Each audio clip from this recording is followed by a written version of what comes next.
Hello, ladies and gentlemen. So, Mr. Jeffrey, I'm going to start with you. After last year's insightful report, the report showed us what it means to have policies that tackle happiness, that tackle well-being. This year, the world is kind of still the same. Wars are still happening. This is maybe the era of, caravan of immigrants. This is the era of walls. This is the era of depression, of social media addiction.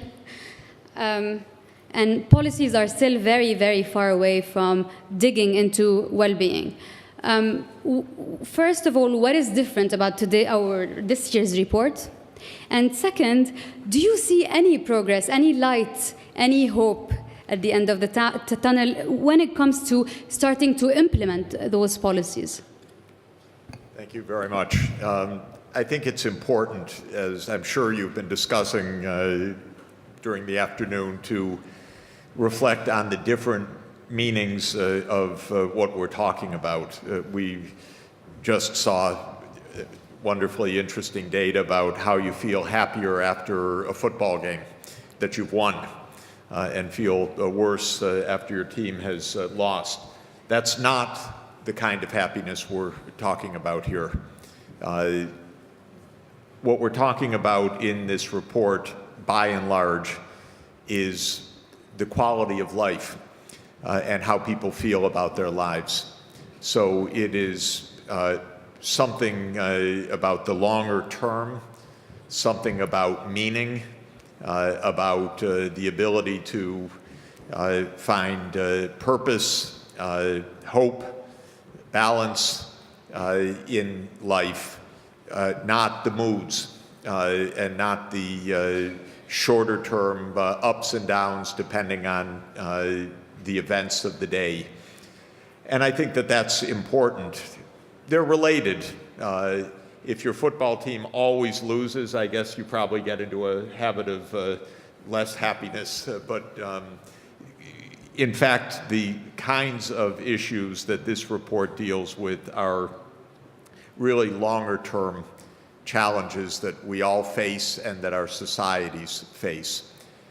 In the work, much of it pioneered by Professor Marty Seligman here on the determinants of long-term well-being, it is fundamental issues of friendships, social ties, of course, economic status matters a lot, but is by no means the key.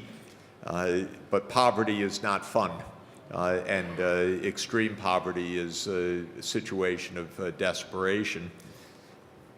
Mental health is crucial, and the confidence that one has in one's own society. Places where there's a lot of corruption, people feel less good about their lives in general, not in the day-to-day swings, but in the satisfaction with life.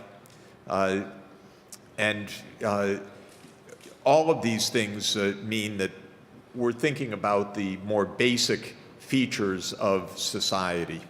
If there's a core message of the report, it is that nothing wrong with societies getting richer.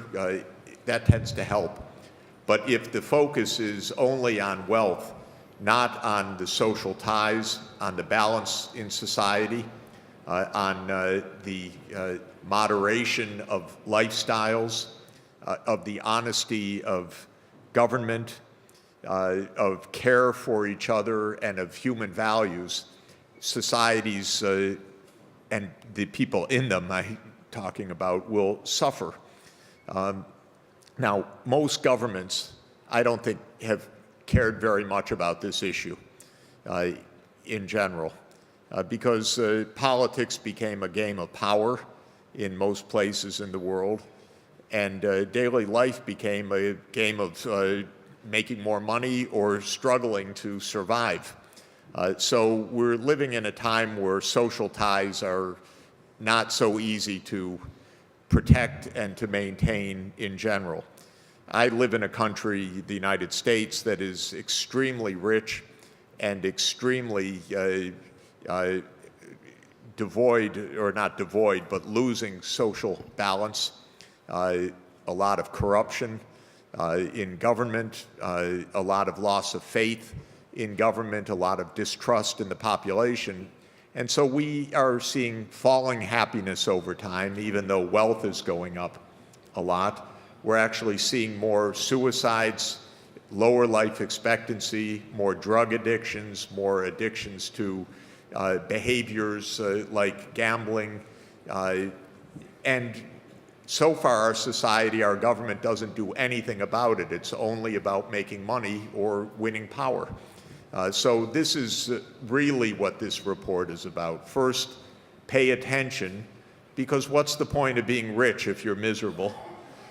What's the point of being rich if your life expectancy is falling, if you have big substance abuse epidemics that nobody cares about really, if all of the wonders of technology are just to get people to look at their screens more so that Facebook can make more money on advertising. So that's what this is about. And there are a lot of lessons in here you're going to hear. But the first lesson is pay attention. The quality of life matters. Life is not a game. Politics is not just about power, or shouldn't be. It should be about well-being. By the way, I'll just finish here. The first book that was ever written in the Western world about politics was written 2,300 years ago.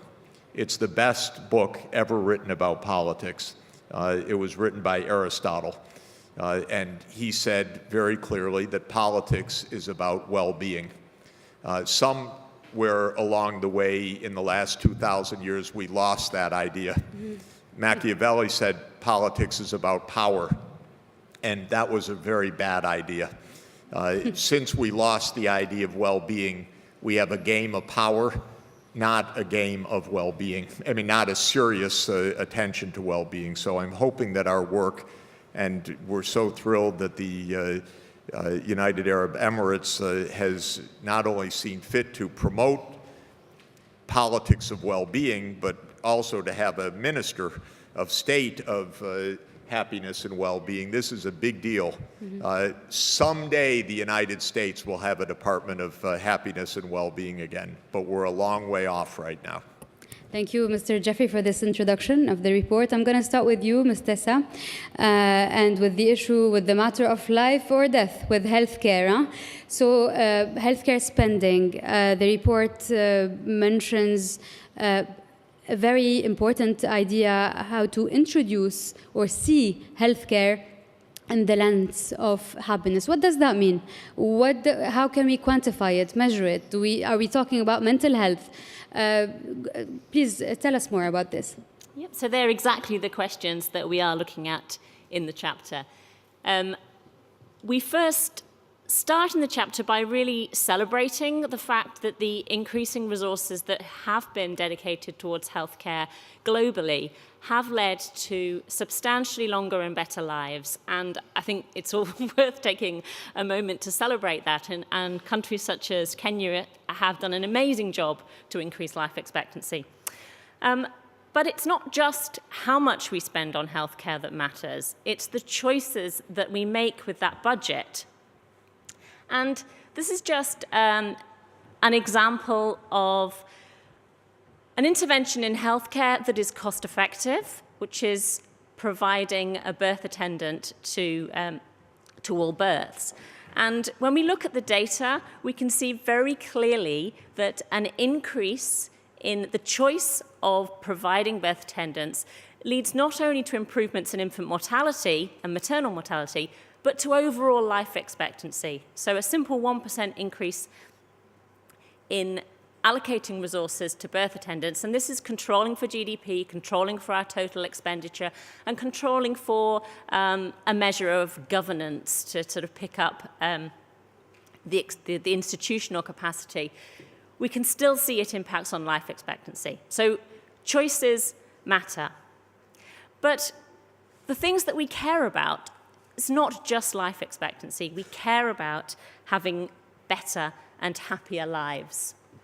And during the chapter, we make 6 recommendations that we feel are key to using our healthcare resources to ensure that citizens have better and happier lives.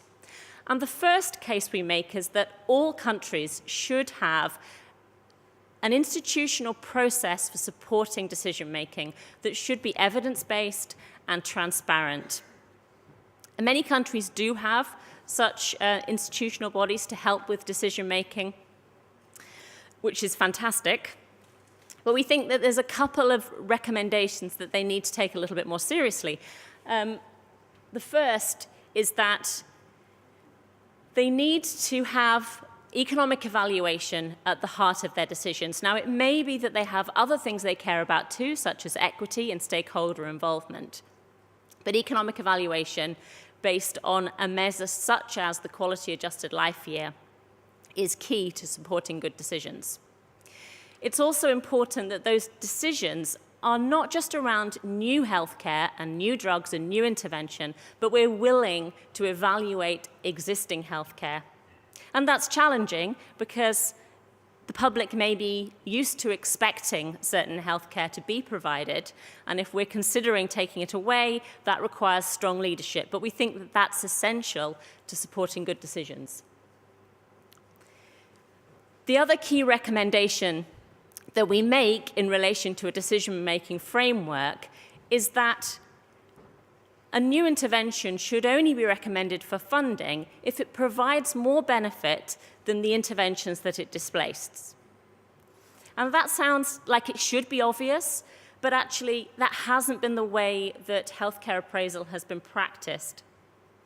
And that, in the past, has partly been because there have been deficiencies in the data that's been available to actually establish what is the true opportunity cost of an intervention.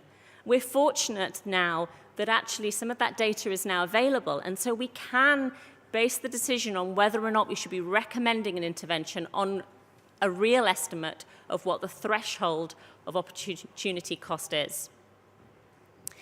And the National Institute for Health and Clinical Excellence in the UK, where I'm from, has been at the forefront, really, of leading some of the institutional structures for setting up decision-making bodies. And unfortunately, we haven't got it right in terms of what the threshold should be.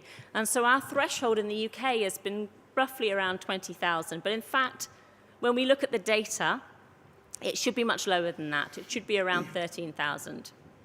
Similarly, the WHO has made recommendations that the threshold for when we should fund healthcare has been around GDP, or possibly even up to 3 times GDP. Well, unfortunately, that's quite unhelpful advice because that's way too high, and the consequences of that is that beneficial healthcare intervention will get displaced in order to fund new healthcare interventions. So this is just an example of some countries in terms of the current estimates of where their thresholds should be. And you'll see in all cases they're way below 1 times GDP. And that's because there are very cost-effective interventions in healthcare that could be provided in those countries that are currently not provided.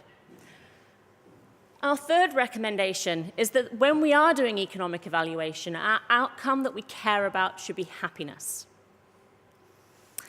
And at the moment, in our quality adjusted life year, it is very health focused, particularly physical health focus. And there's a number of reasons for that in terms of how we estimate our quality adjusted life scores. Those are taken from questionnaires about health. And those questionnaires tend to ask mostly about physical health. They ask very little about whether somebody is happy, whether somebody is coping with their life, whether they feel they're able to make decisions about their life, things that really matter to people. So not only are we asking slightly the wrong questions, but also our scoring system for our quality adjusted life year is slightly skewed in the sense that we ask people to imagine hypothetical states. And when people do that, they tend to give too much emphasis to physical health states and not sufficient emphasis to their overall happiness and well-being. So we need to make a slight shift in the outcome measure that we use so that we are properly measuring happiness and well-being. There are a couple of different ways in which we could do that. We could just tinker slightly with what we have at the moment. And in many ways, the Quality Adjusted Life Year has proved very successful in supporting good decision-making in healthcare. Or we could be a little bit more radical and commit more strongly to a happiness measure. But they're two kind of both practical and implementable options. Our fourth recommendation is that we shouldn't just care about the patient when it comes to making healthcare decisions. Much of the impact is felt across the whole family, and particularly where members of the family have to undertake intensive caring roles. So it's critical that we include them. And so far in economic evaluation, in some evaluations, carers are taken into consideration, but it's only their health or only their time use.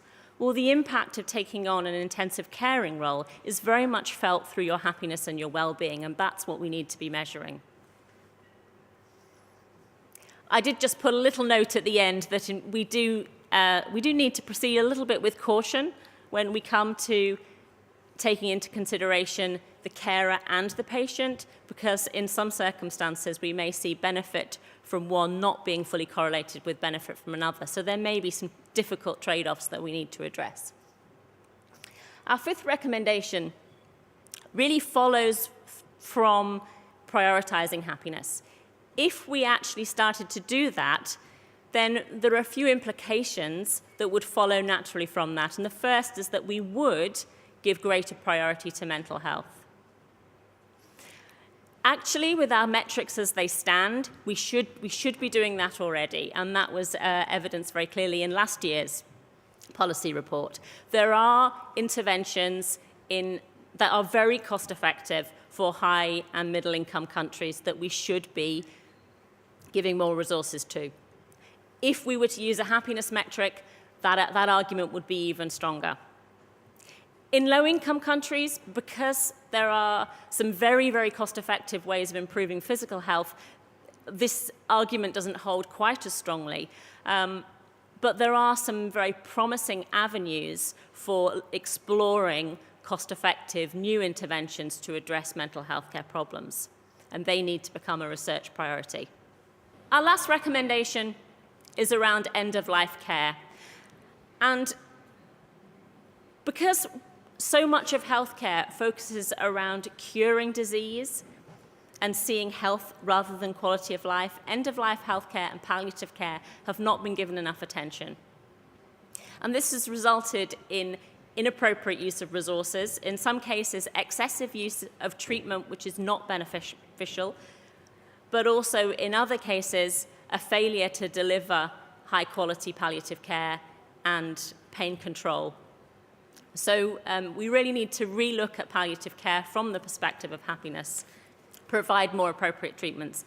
So in conclusion, a happiness focus will mean some slight changes around healthcare. It does have some challenges, but we don't think they're any more difficult than the challenges that face the QALY model, which has proved very successful in supporting decision-making.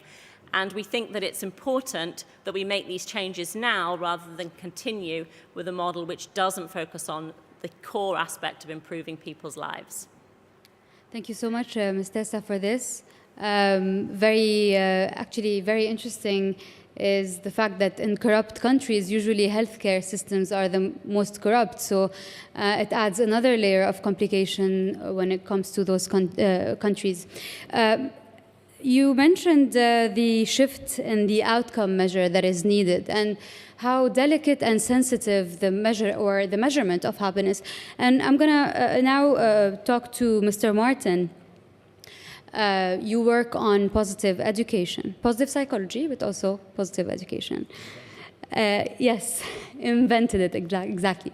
And here also the very tricky part, since we're working with kids, with university students, how do you deal with that challenge?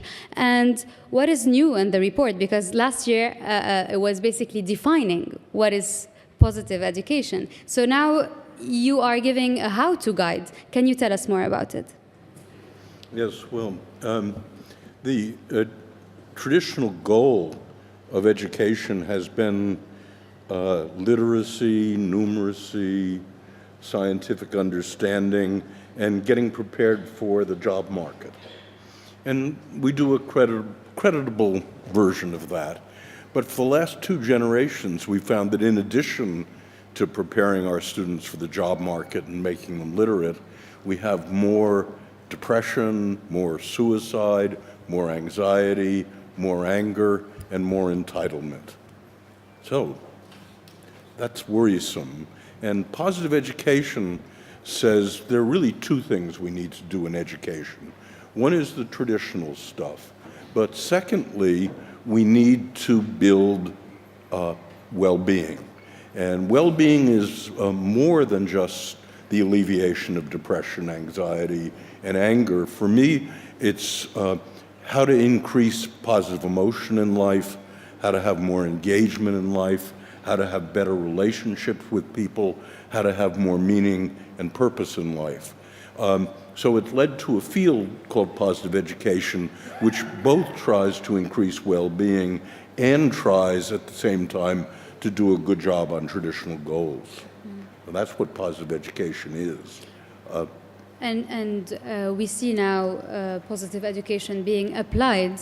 There are cases, serious cases in universities and in schools. Can you tell us about this? Well, I think it's at the heart of the question of is positive education worth doing is does it decrease these bad things, but also a minister of education has to spend resources to decrease depression and increase well-being. So the question is what happens to the traditional goals? So the crucial work that provides the background for this was done by Alejandro Adler in Bhutan, in Mexico, and most recently in Peru with 700,000 children, which shows both when you increase well-being in students, you also increase their national standardized exams. So that then leads me to now want to define what counts in our report as positive education. There are many places around the world that say they increase happiness in education, but we're concerned with rather more rigorous criteria. So to count in our report, first you have to, at the outset, measure well-being, positive emotion, engagement, meaning, relationships. You have to measure anxiety, you have to measure depression, and you have to measure academic outcomes, part 1.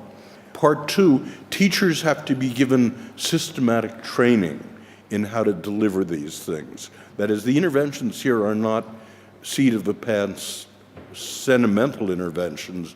These are manualized, validated interventions that have been shown to increase well-being and to decrease depression and anxiety. And in these training courses, which usually take a week or 2, teachers first learn how to use these techniques in their own lives and then how to teach them to students. And importantly, we see when teachers are taught this, we see rejuvenation. And the rejuvenation of teachers may indeed be one of the active factors here. The third criteria for being included in our report is that the teachers then deliver these validated interventions to the students. And finally, at the end and then after, you measure both the subjective outcomes, well-being, depression, anxiety, and you measure achievement at school. So that's what you have to do to count in this report. This is taking root around the world. There are at least 20 nations in which there is serious positive education going on, and there are hundreds of schools around the world, thousands of teachers doing this, and hundreds of thousands of students having positive education now. There have been 2 major developments since our report last year. I can see your faces are familiar, so some of you saw the report last year, so I want to tell you what's new.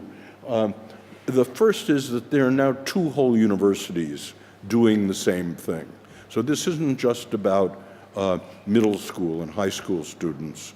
So Hector Escamilla in Tecnolenio has the largest university in Mexico, and it's based on these criteria in positive education. And then in the UK, Anthony Selden, University of Buckingham, has declared the first UK positive education university. And then one of the most heartening developments, the two people who did it are sitting in the front row. These are the people who run teacher education in Adelaide, University of Adelaide in Australia. So we've been going into schools and teaching teachers, but Adelaide decided, let's make this part of the regular degree, both undergraduate and graduate degree in education. And they've somehow wended their way through Australian bureaucracies and gotten approval of this. And now the teaching degree at the University of Adelaide will include how to do well-being in your life and how to teach well-being. This is a major new development. Now, that constitutes almost all of what I wanted to say, except because I'm in Dubai, I wanted to talk about the politics of all this. So what Jeff and I and Tessa and John are up to really has political implications, and I won't be shy and say what they are. The first was done by George Ward. It'll be published next month in the leading journal of political science. So for years after elections and the democracies, people have been saying, it's the economy, stupid.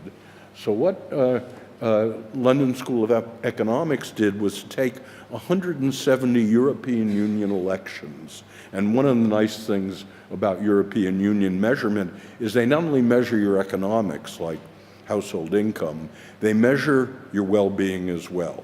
And so with the statistical magic we now know how to do, you can ask, voting for or against the incumbent, what percentage of that is voting your economics? And then separately, what percentage of that is voting your well-being?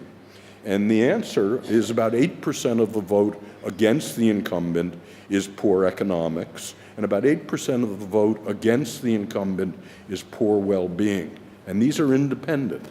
And that tells you if you didn't care at all about well-being and you just wanted to get reelected, you would implement programs about well-being. People vote their well-being, and as John may say, the effect in the Trump election was even much larger in this direction. So first, people vote their well-being. And that means that what Dubai has done, that is to have a minister of state whose portfolio is well-being, is centrally important for good government. Not only voting, but the well-being itself. And then the final question is, well, let's say you think well-being is a good thing. You think people vote it. Are there policies that change well-being? Well, Tessa just told us a whole lot of them that do, and I'll just say a couple that I think clearly change well-being. The first is the mere measurement of well-being. So unless you measure the right thing, you don't do the right thing. And merely measuring well-being in a society gets people to work on well-being. So that's a definite policy that government should employ. Secondly, and this was implied in Tessa's speech, one of the worst cripplers of well-being is depression, anxiety, and anger. And there are reliable treatments that prevent and mitigate that. But in addition, there are reliable interventions. The absence of not being depressed and not being anxious and not being angry does not ensure that you will be happy, engaged, have good relationships, and have meaning. And so there are reliable interventions that increase well-being itself over and above the alleviation of mental illness. So a second policy which surely increases well-being is the institution of good mental health resources, and importantly, good mental and anti-mental illness resources. And finally, and this is the crucial part of the report, we now know that in schools, you can deliver through teachers interventions that increase the positive emotion, the engagement, good relationships, meaning, and accomplishment in children. And this means that if we do this, our next generation of children not only will be happier and have more meaning and purpose in life, be more engaged, but they will be less anxious, less depressed, and less entitled. Thank you. Thank you, Mr. Martin. That is very promising for the generations to come. But what about today? You were talking about mental health, depression, anxiety, anger. A lot of times it comes from work, from our workspace, from the stress that our jobs have. Mr. Jean-Emmanuel, you handle the chapter on well-being and workspace, well-being and employment. Can you tell us more about how to empower, from a well-being perspective, an employee, other than giving them a raise, of course, and how to enhance their productivity in the lens or through the lens also of happiness and well-being? Well, it's interesting you asked that question, because that was the subject of last year's report, where my committee really delved into studying the drivers of employee well-being and what can change the needle on those to make it better. And the outcome of that analysis, first and foremost, well, money, as you already pointed out, was not unimportant. So pay levels and wages matter for a lot of people, especially at the bottom of the pay grade. However, somewhat surprisingly, perhaps, at least for new classical economists, social connections on the job, work-life balance, came out even stronger in terms of items, job characteristics that are driving job satisfaction, engagement, and ultimately life satisfaction. So our recommendations last year really focused in on these aspects, these non-pecuniary aspects of a job that are so important. Let me perhaps move to what we did this past year, because that's what we're here for today. My committee really set out to try and make the most robust business case for why it's worthwhile for business leaders to invest in employee well-being.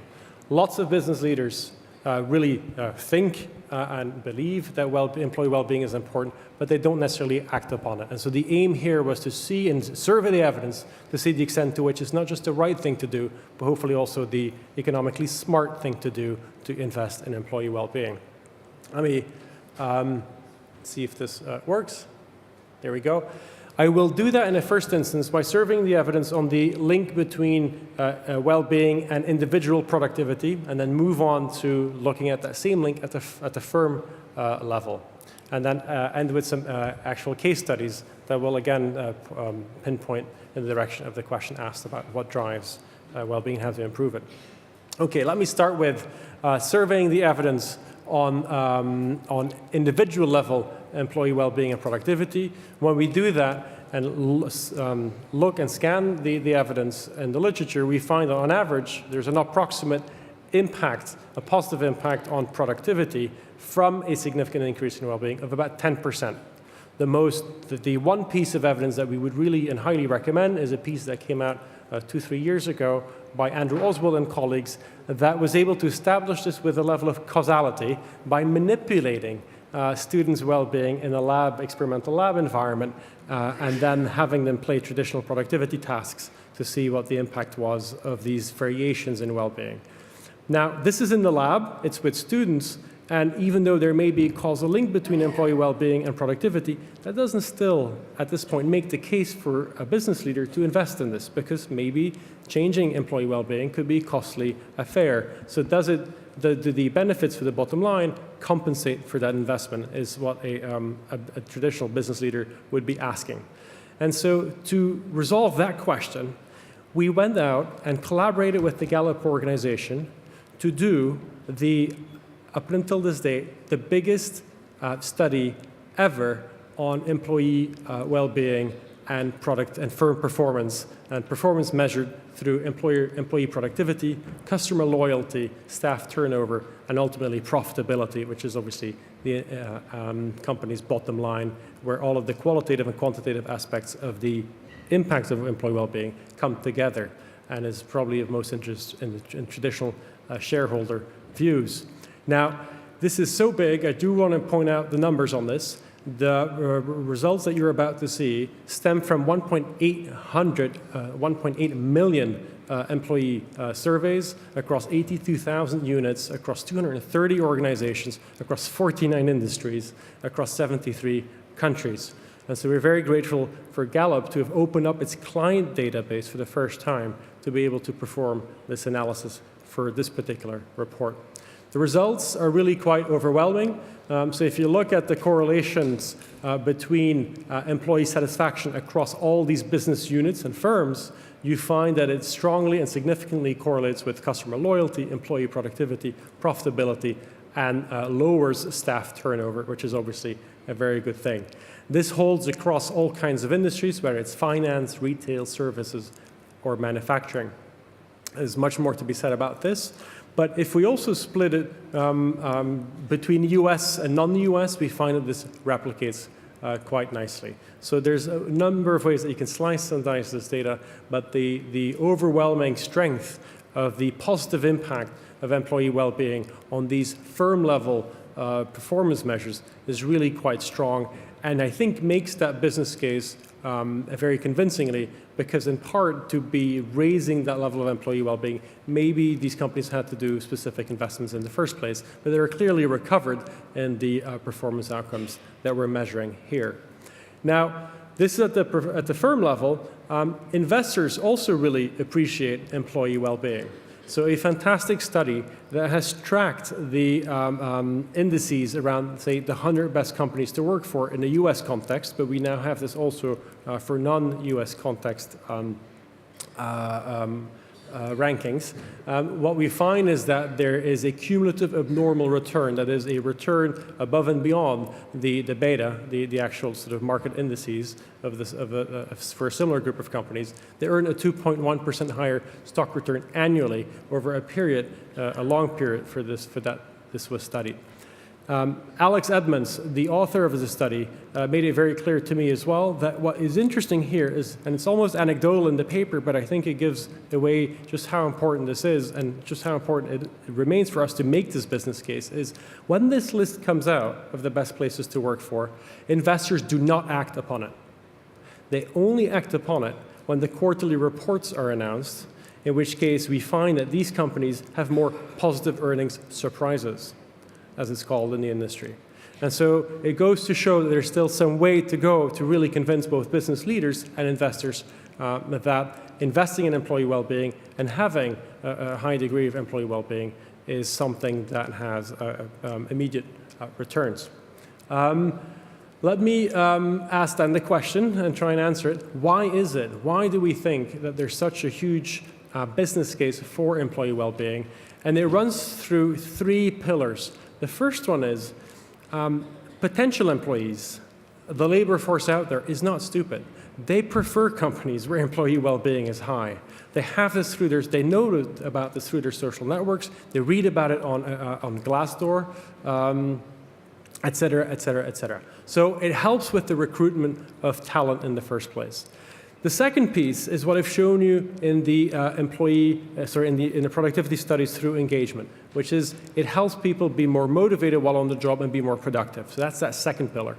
But the third pillar for why I think it really hits the bottom line in a positive way is, or in the longer run, you'll find that it helps retain staff and good employees for a longer period.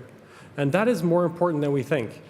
So for example, in a study that we're doing now in a major company, we find huge levels of staff turnover. The cost and the investment of recruiting new people, training them, getting them onto that learning curve and be fully productive and active in the workforce, in that workplace is very high. To be able to reduce that even by a few percentage points and have people on average stay 6 or 7 years rather than 4 or 5 is a major impact. And so that's also why these investments in employee well-being take some time, but ultimately really show up in the bottom line through, most importantly, I think, to some extent, ultimately retention. Finally, we leveraged the wonderful committee that I've been able to put together that has a number of practitioners, and we were able, in the appendices, to really delve into some really cool case studies for why and how we can then actually improve employee well-being, which kind of brings it back full circle to your question. And if I can just note that, first and foremost, improving well-being tends to start with, a bit like Marty was saying, at a policy level, by measuring it. What gets measured gets treasured and gets done.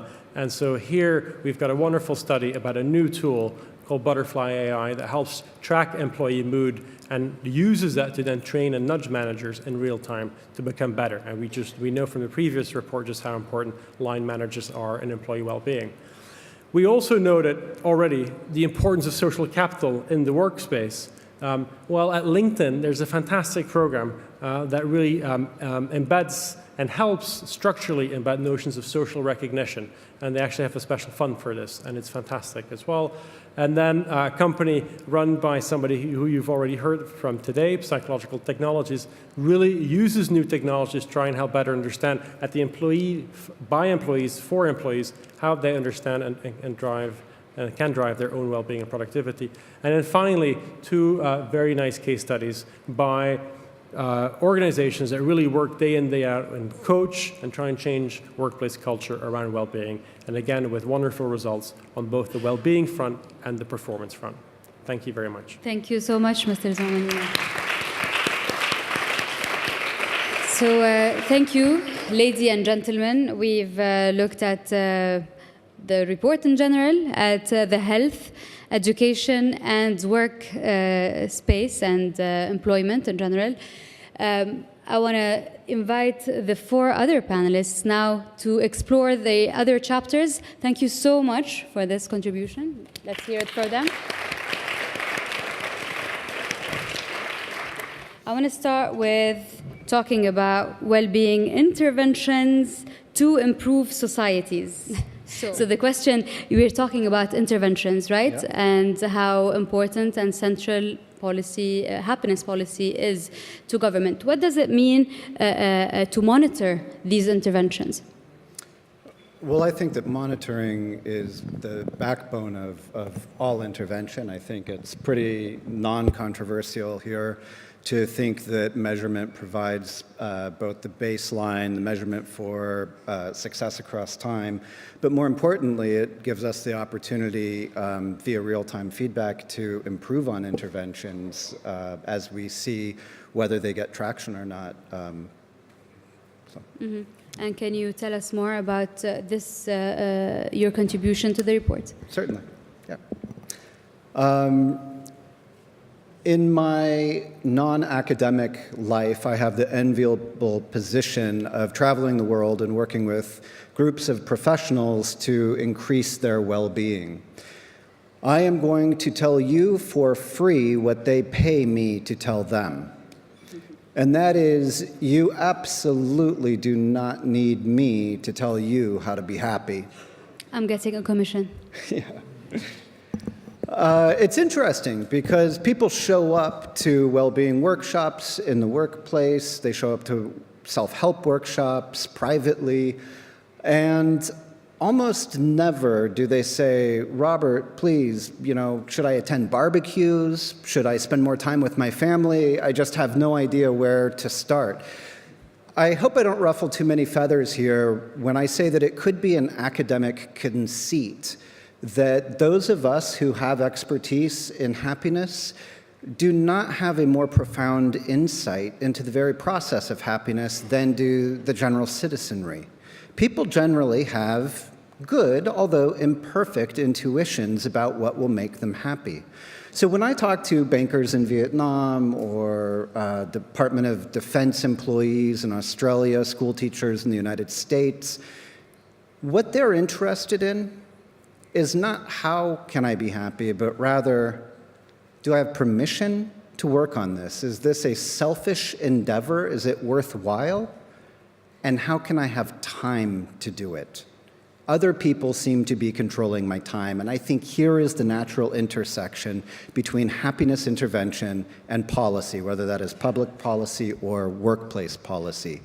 That is, I believe that it is important for policymakers to understand the research on happiness and on intervention, because it is you who can create the conditions by which people have both time and permission to work on their own happiness. That is, the people must exert their own efforts. You're not responsible for their happiness, but you are perhaps responsible for paving the way for them to pursue happiness as they desire. So what I'm going to offer you, and this is certainly what we offer in the chapter, is a very simple typology. And that is, rather than taking individual happiness interventions from the research, and there are dozens of these, but I'm reluctant to tell you about them, things like write down 3 things that you're grateful for, because they can be overly formulaic and be treated as mechanical prescriptions for happiness. And we don't even know if they'll work for every individual, although certainly we have good evidence pointing towards a likely conclusion that they are, in fact, effective. Rather, what I would like to do is just think about the happiness focus of each type of intervention. So you have biological intervention. People can change their happiness by affecting their own biology. Antidepressants would be one example of this, but I think good sleep is one example of this. Cardiovascular exercise is one example of this. And this is definitely a policy concern. If you think about transportation policy that shortens commute times and allows more time for sleeping, if you think about workplace policies, do you demand that your employees check their email at 10 at night? Or do you have technology fasts where employees have the right to technological silence, the right to disengage from work in the evening hours? This can lead to the keystone habit of better sleep, which has a spillover effect into well-being. Biology, it's one type of intervention. Social connection is a very robust body of research coming at this from a variety of angles, but basically our connections with other people are pretty dependable sources of well-being for all of us. That can include altruism, that can include giving and receiving compliments, the giving and receiving of social support, mentoring people at work. Basically, when you give of yourself to another person, it yields happiness dividends back to you. Is mentorship something that the workplace incentivizes? Is it looked at in your performance reviews? Just to give you a couple of organizational policy examples. Changing the way you think. Thinking interventions is a third category of intervention.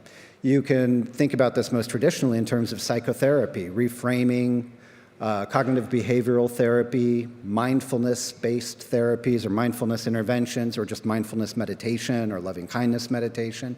Just changing what you are attending to, how you are interpreting the world around you, and how you are remembering things. So attention, interpretation, and memory, kind of aiming your happiness.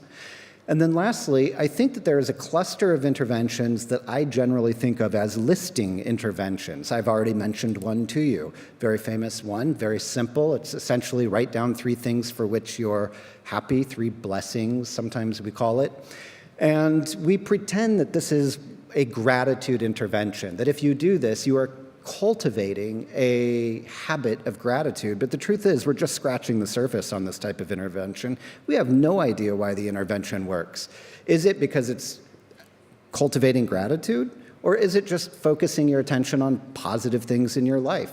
It turns out that if you just write down the kindnesses that you do every week, that also yields happiness. I strongly suspect that if you kept track of the compliments you received or the times that you faced a challenge successfully and showed a little bravery, almost keeping track of almost any different positive thing in your life may yield happiness dividends. Now, what I like about these listing interventions is they tend to be pretty high yield, low effort interventions. So I think that policymakers have an opportunity, and we give a lot of case studies at the municipal level, through digital applications, through workshops, but I think that policymakers really have the opportunity to learn about the types of foci that are going to yield the greatest amount of happiness, and then create policies around those. Now, the reason why I love that there are so many different routes to happiness is it really allows every different policymaker to tinker with connection and thinking with things like gratitude in ways that make societal sense and cultural sense, that make sense in your local context. Thank you. Thank you so much. So those were very insightful tips, actually, about personal happiness. And moving from personal happiness, we have Dr. Al-Azzawi, who is going to talk about happy cities. So we're hearing a lot about smart cities, about physical spaces and how it affects us. So we want to know, what does it mean? What's a perfect city for well-being? Yes, I don't know about perfect city, but happy city is the topic of inquiry for us. Unfortunately, my colleague Dr. Aisha is unable to attend here, but she's been leading this effort in terms of the chair for this topic, and we've been very lucky to have a lot of people help us with this inquiry.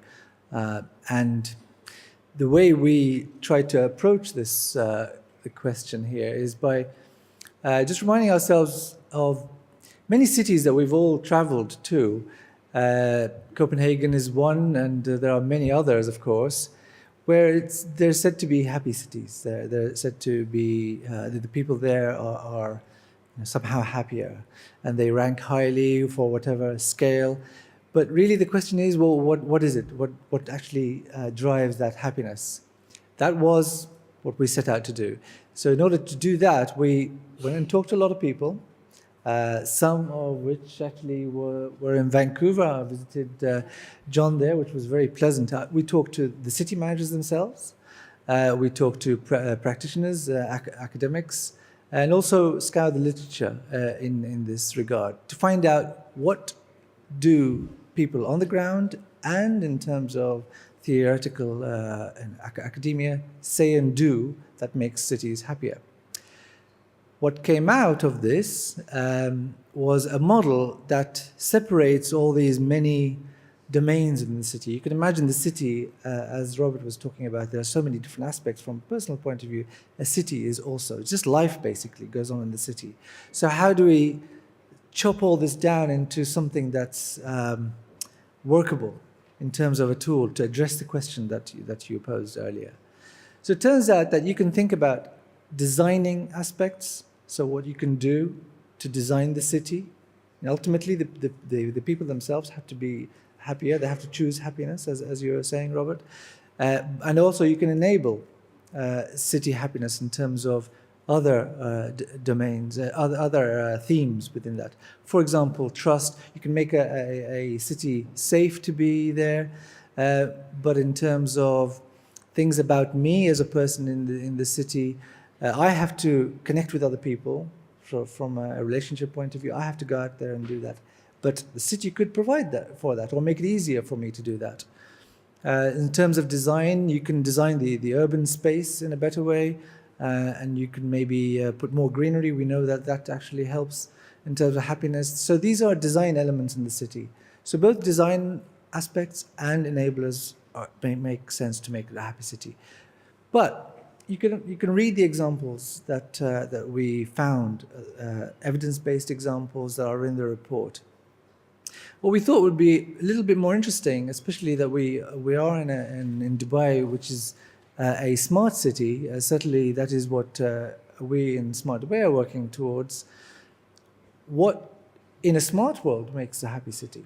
So I'm going to go through some examples which parallel the examples that you'll see in the report, but just give you the context of Dubai and stuff that my colleagues from other entities who are here are working on, not particularly Smart Dubai per se.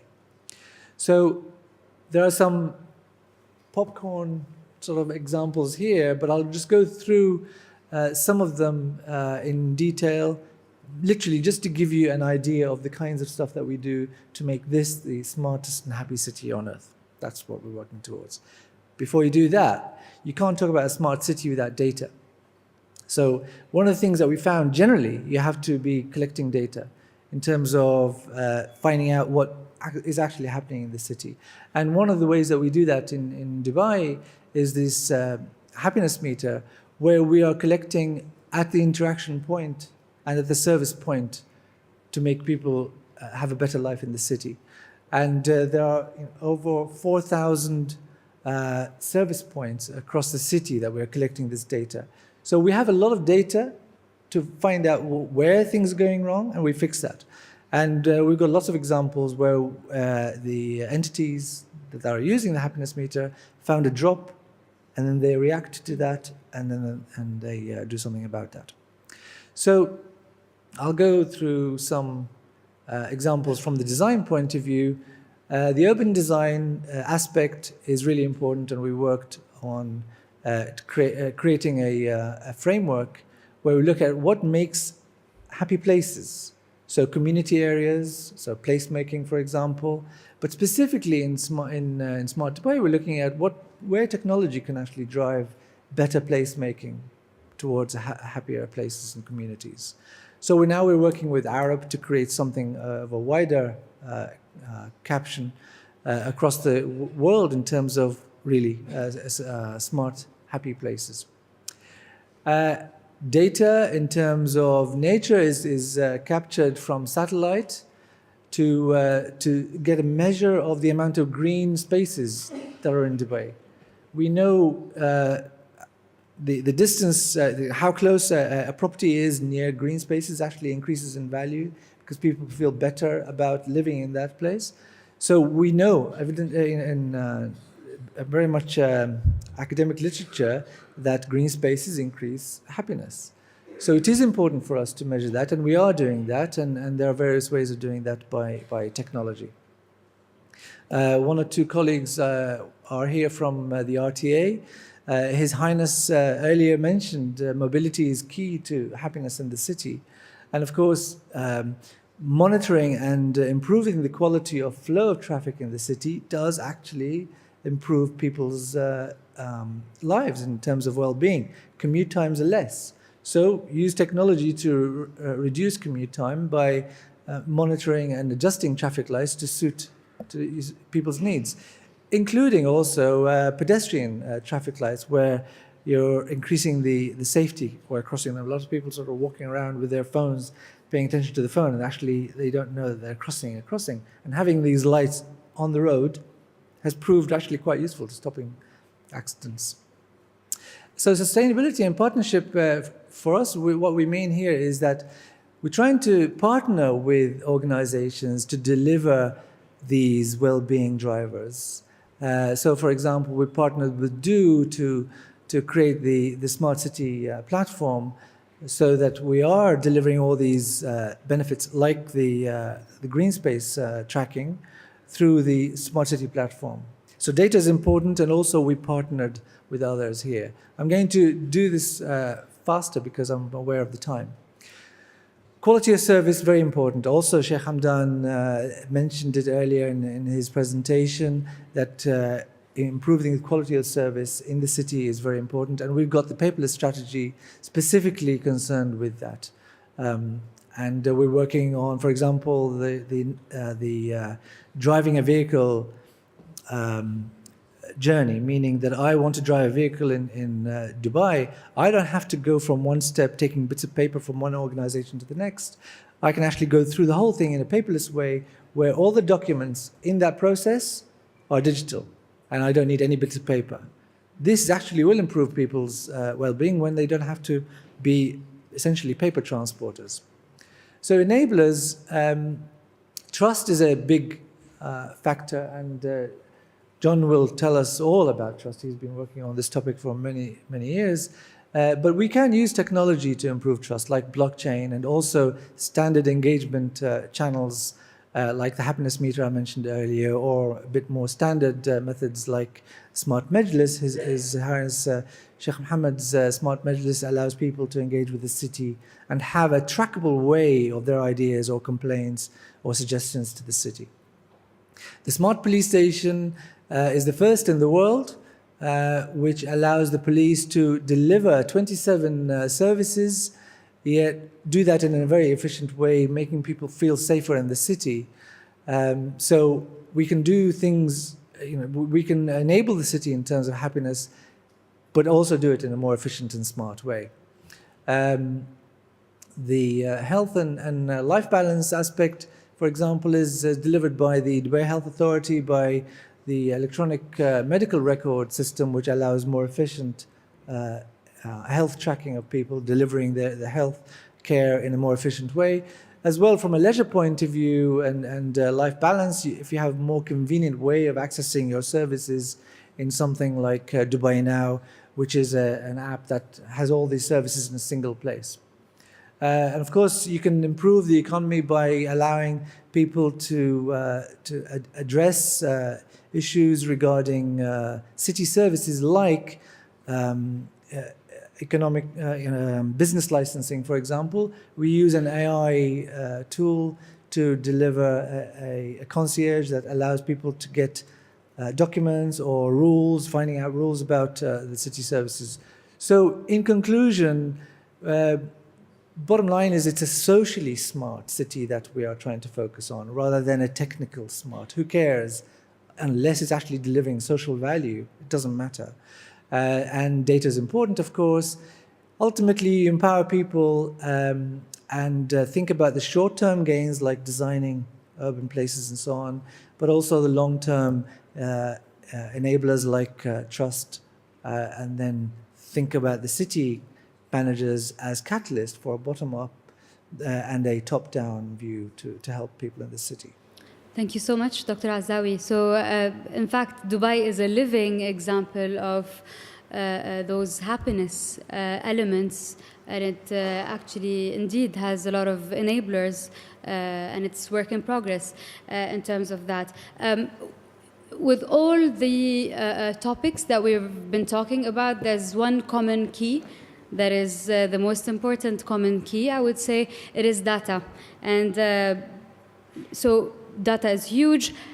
How to measure things, when to measure things, how to refine measurement, etc. But maybe the most critical question is how to get governments to include this data about well-being and happiness in their strategies and their budgets. So I want to ask this to you, Ms. Martin, because you've worked on that and you may have the answers.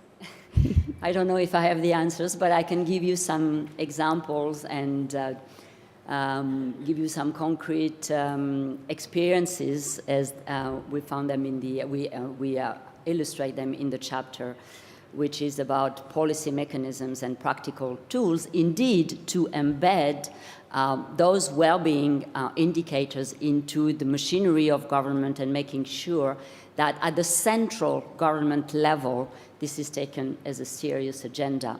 We heard about health, about jobs, employment, about education. This is very important indeed, and that's what matters indeed for people's well-being. But how is the Prime Minister's office making the decisions and deciding when the budget is limited to invest in one or the other of these domains? So this is what we have been exploring. But let me start again with what you just said.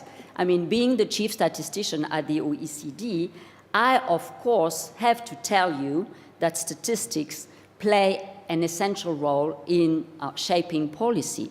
Actually, interestingly, in another session yesterday, I was renamed the OECD Chief Satisfaction Person. So I'm very pleased to have been upgraded to Mabruk, as we say in Arabic. to Chief Satisfaction as well. But let's look at this. I mean, you know, having good data is, of course, very important in every step of the policy process that we have illustrated here, from we heard already from identifying the needs. Where do you need to put your priorities? Where do you need to actually intervene if you are a government? So setting the agenda. But it goes through to monitoring, but importantly as well, evaluating then the success of your program, not based purely on economic grounds, but on those well-being grounds. And for that, you also need the data.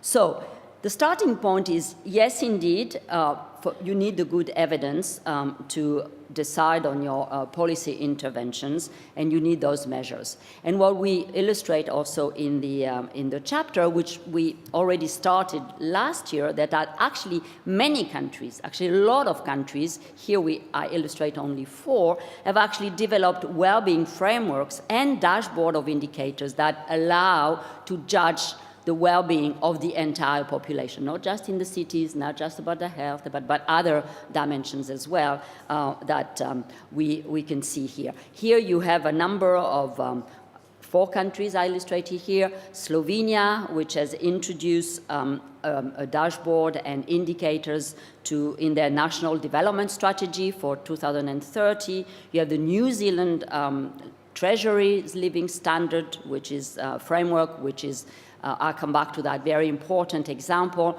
In France, there are 10 domains and a series of indicators to also improve well-being in a number of dimensions. And Scotland, which is the wheel on the right-hand side, which has a very elaborated well-being frameworks, which is populated with indicators.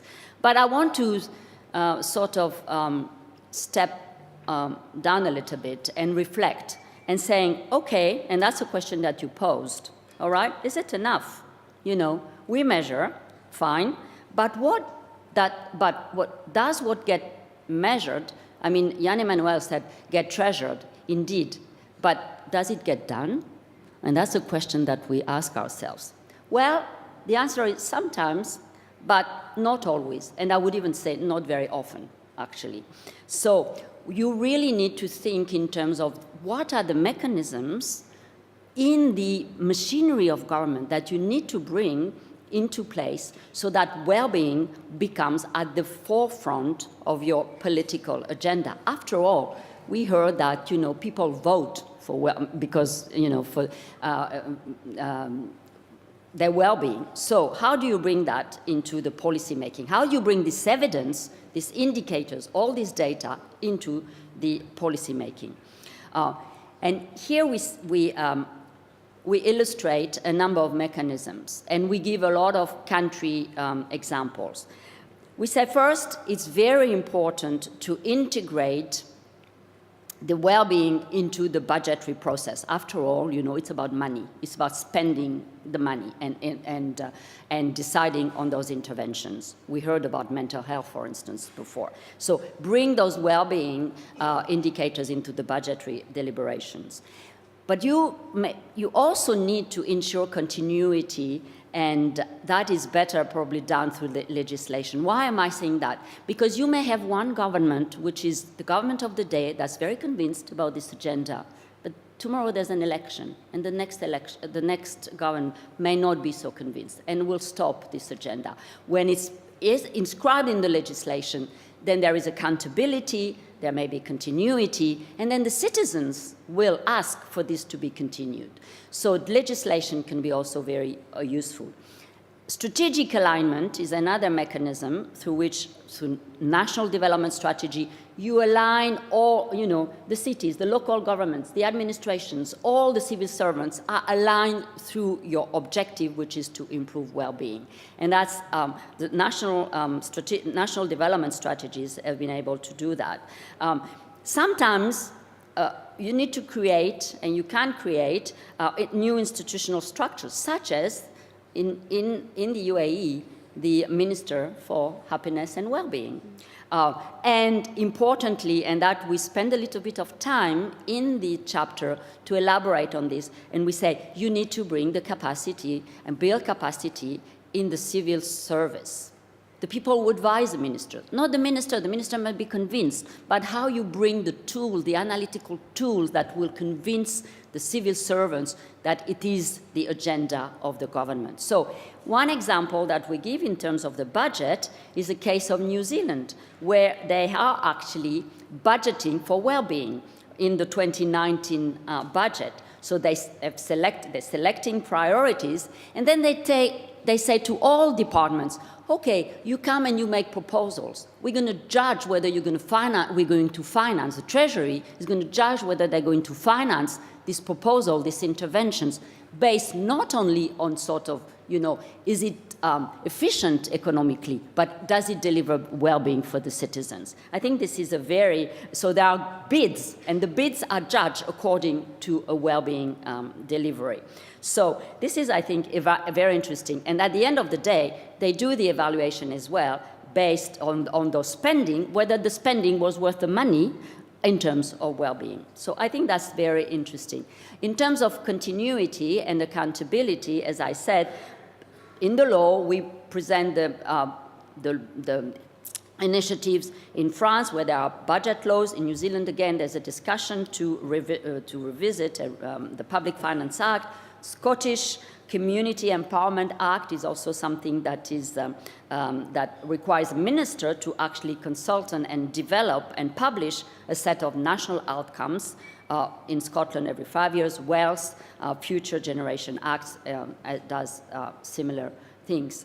Now, moving on to the strategic planning and performance frameworks that I mentioned, Scotland has developed a national performance framework. Slovenia, perhaps, is the one that has been going as far as can be in these days, where they have a vision with a very strong national development strategy to the year 2030. And I think that's very important because we talked a lot about current well-being, but the sustainability of well-being is also something that we should care of. The future generations. Are we going to improve our well-being today at the expense of future generations? So the sustainability element has to be brought into the picture as well. Other examples are in the report. Let me just talk about these new institutional structures. I already mentioned the UAE, but in the UK, and I'm pleased to see that there is a representative here, hi, on the What Works Centre for Wellbeing, which draws together the evidence base for government, businesses, communities on what works to raise wellbeing. In Wales, the Future Generations Commissioner is also an independent body to ensure that the government meets its duty under the Future Generations Act. The Minister of Happiness and Wellbeing. So the final mechanism that we discuss is indeed what we think is very, very important, is to develop the analytical tools. For instance, in the UK there is the Green Book, but I want for you to look at this. I said, in New Zealand they have to make bids. And they have to demonstrate that they are, the departments, that they are contributing to well-being. And they are given, simply the civil servants are given this sort of screening table where they have to demonstrate and show that, what are the pluses and the minuses in terms of well-being in those dimensions that their intervention is going to bring about. And if every civil servant was given this and every departments were making their bids according to a template like that, that would be very useful for Treasury then and Prime Ministers to make its decision. So, in a nutshell, I won't dwell into that because there are also other instruments such as the regulatory impact assessment that usually in this past were simply done on cost-benefit analysis, just economic. Now we see that increasingly some countries are introducing in regulatory impact assessment other dimensions, such as, for instance, the environment. I mean, do you improve the environment where you live, your living environment? So, to conclude, the bottom line, what's the bottom line? We need to use the data to move from those parallel assessments. I have this economic data, I make judgment on GDP growth, whether it increased GDP growth, and then I look at the economic outcome. Social, I have the data on the social aspects of well-being. I do social interventions, And then I look at the outcomes in terms of in the social sphere. Environment, the same thing. We have to move from the silo approach of governments to have a holistic view of well-being that would drive the decision-making in governments and have a more integrated approach where you start with having the information base, the data. Then you look at the policy interventions, and you can see whether it increases growth. Of course, that's very important. The economy is important, but you have to go beyond GDP to this well-being lens, applying this well-being lens, and see whether these interventions are actually mutually reinforcing each other, whether there are trade-offs, and at the end, whether they do contribute to improving, after all, what we all care about, which is having better policies for our citizens. Thank you very much. Thank you so much, Ms. Martin. That was insightful and very practical. So now that we have gone through the pillars, the main pillars, education, personal happiness, happy cities, and the other main pillars, and we also went through the common denominator, that is basically exploring mechanisms on how to get all this implied and executed, we want to close by opening the door to happiness. I want to ask Mr. John to basically draw conclusions and to tell us a bit what to make out of all this. Well, it should be pretty easy. First of all, I think we're going to think about the policy-making process using the same tools and knowledge that we've had in analyzing how we would look at the outcomes of that process. Let me be clear. One of the things that we know is very supportive of well-being is gratitude. So the first thing I'm going to do is thank all of you for your patience, for living with us through as we have recreated what we have recreated for you, what we have recreated for the world. And it's been hard for us often, and it's probably been hard for you to wait for dinner this long, and thank you. When we're thinking, I mean, in a way you'd say, look at all these wonderful things we've been offered, and studied very many applications that are wonderful things. Say, well, why isn't it happening everywhere? What's holding all this back? We list in the synthesis chapter a number of steps that have to be taken, from imagination to working beyond the talk into the action, and getting consistency, breaking down walls, keeping continuity. By the end, you sort of wipe your brow and say, oh, that's pretty tough business. You have to then say, well, why don't we rethink the policy-making process itself to help us understand why we haven't got much further than we have? And so you go down the list of the things that we list in the World Happiness Report that make happy countries. You then say, well, how is the policy-making process, does it embody this? Well, one of the things that's stopping the process from being more efficacious at fulsome application of the wonderful examples we've been shown is freedom. Freedom is enormously important for happiness. Freedom is enormously important for progress. If you ask yourself what the decision-making structure is within governments, and it's true of organizations as well, over the last 30 years, by and large, they have become rigidified, bureaucratized, and risk-averse. So the first, and of course, those are exactly the things that can't be there in a governmental structure that's going to change the direction of the ship of state from following laid down objectives, GDP here and traffic accidents fewer there, and actually go to something bigger, which is not yet fully understood in terms of its implications. Takes an enormous power of will and a lot of freedom. And we know that within the structures in which people work, because we've studied this in all these examples, right? It's quite evident that you have to break down silos. You have to, we know, another thing we know from the happiness research is cooperation beats competition in terms of imagination. People who work together get better answers, and they get them faster, and they're happier doing so. Well, that really means when we're establishing the strategy, which is one of the first stages we go through, you really should be opening the doors top to bottom of the organization. Those of you who've done a lot of these things have emphasized to us, it's hard to wave my arms without waving the microphone. That's freedom. People who have been through these things, they really need to get the buy-in top to bottom. And they're happier working in a structure that is flatter and more open. But it's very hard to get that in a bureaucratic structure. It takes a lot of effort, a lot of talk.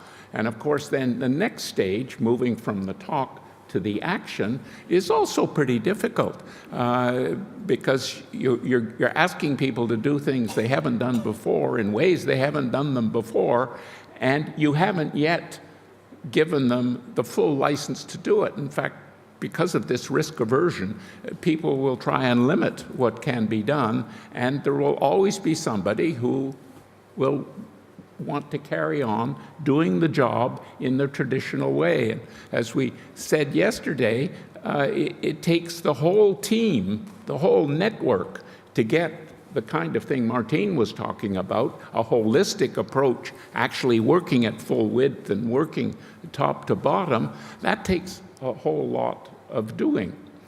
And so then the question is, how do we address that in practical terms? A lot of the when doing a synthesis, I was trying to say, what is the magic potion that the best projects had that made the most progress in a practical way?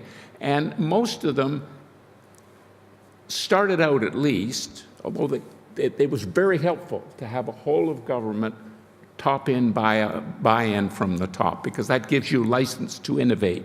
That's really important. In a risk-averse environment, you need a license to innovate. So the top buy-in and strategy setting is the key to that. Then you need to have enough genuine understanding and shared objectives at all levels, because however strong the word from the top is, the people operating in the middle and the bottom can always find reasons why it can't be done, let alone reasons why we can't cooperate with the people in the ministry next door. The solution to that is the usual solution, that they have to be emotionally and morally and intellectually committed to the exercise. Well, that won't happen immediately and won't happen, so it's no puzzle in a way that this process takes as long as it does. And it won't hurt if it's made fun. That's another thing you learn in all walks of life. That people used to think school classrooms, people weren't learning if they were laughing. We now know better. That's not the case. And it's similarly true with these innovations in the governmental process. All right, one more thing to mention in this process that we discovered is that you have to get all the levels, all the participants. So you need the political side, you need the bureaucratic side, and then you need tight linkages with the public and the served communities. That's often ignored at the peril of the policy makers, because sooner or later a government will change or the problems will change and one of the parties will drop out of it. And if that happens, the whole thing will stop. There are too many cases where that's been the case. What's really important is to get enough diversity in this activity that, in fact, if one person drops out or even one level drops out, the activity in the UK is multifaceted now, making progress, even though the Prime Minister doesn't give a hoot about subjective well-being or happiness. But there are enough people now, having had a past venture and good data, that they're just busy doing it. It's something we call partnerships for happiness. It is, you don't really need the whole ship of state under central management doing these things. It's great if it happens, but the point is you can't stop your life if your top-level government is heading off in some other direction with other objectives. You start then by building a coalition or a partnership for happiness with essentially those who are willing. And it's in many of the successful examples surveyed in the report. It involved NGOs, community groups, often governments at state or local levels, rather than the national level, simply because it's easier to make. You can remember, another thing we've learned from the research is extraordinarily easier to trust somebody you know and connect with. You trust your real friends. You don't trust your Facebook friends. You trust the people you meet and re-meet and deal with. Well, of course, that's ever so much easier to do turning a neighborhood around or turning a smaller unit around than it is to try and start from the top. And the beauty of these partnerships for happiness, in my personal view anyway, is that they can create credible results that in fact are replicable and then will go through, and here we thank once again the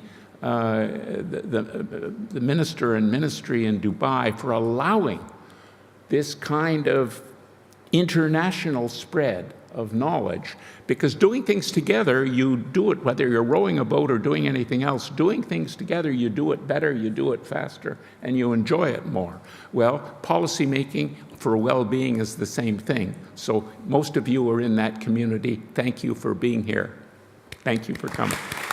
Thank you so much, Mr. John.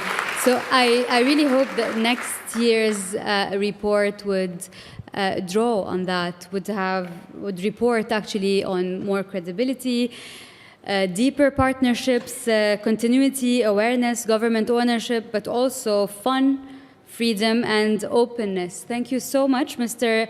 John, Ms. Martin, Mr. Roberts, and Dr. Lazawi for this. And thank you for making us think of happiness and of our well-being. Thank you so much.